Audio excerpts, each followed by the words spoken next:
What if a living legend secretly entered a contest to impersonate himself? Sounds impossible? Make your guess now, because before this video ends, you'll know if this tale is true or a clever fabrication. It was April 1977, 4 months before the world would mourn the death of Elvis Presley. In the quiet town of Minnewacan, North Dakota, a local bar known as the Rusty Note decided to host one of the first ever Elvis Impersonator contests. The prize? $50, a platter of ribs, and a bottle of imported bourbon. Locals showed up dressed to impress. Sideburns trimmed, belts buckled, voices tuned. But halfway through the night, a man walked in who changed everything. He was alone.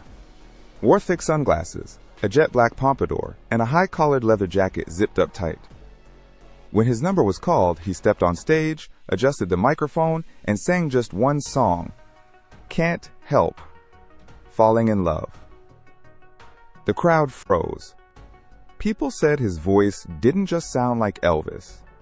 It sounded identical. The same smoky richness, the same effortless control. Some folks cried. Others just stared. When he finished, he walked off the stage and made for the door. A woman named Diane Wilcox, who had seen Elvis perform live in Las Vegas back in '72, stopped him and whispered, "You sound more like Elvis than Elvis himself." He turned to her and replied, "I should hope so." He left before they could announce the winner, but not before a photo was snapped, grainy, taken from across the room. The man didn't look exactly like the king, but he was close, uncannily close. Later, when Tom Ellsworth, the bar's owner and contest organizer, reviewed the sign-up forms, he found something odd. Everyone had written full names, except one. The winning performer had simply signed the letter A.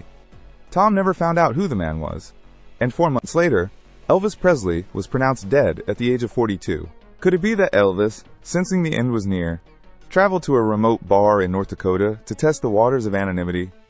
Or is this just a tall tale, shaken, not stirred, like a rock and roll cocktail? We'll reveal the truth in 3, 2, 1.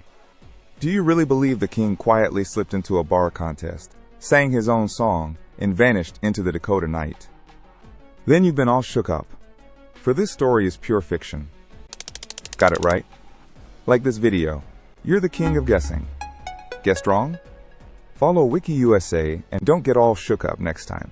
Next time, find out how a man who died in a plane crash still managed to win a U.S. Senate seat. And for even more unbelievable stories, visit wikiusa.org.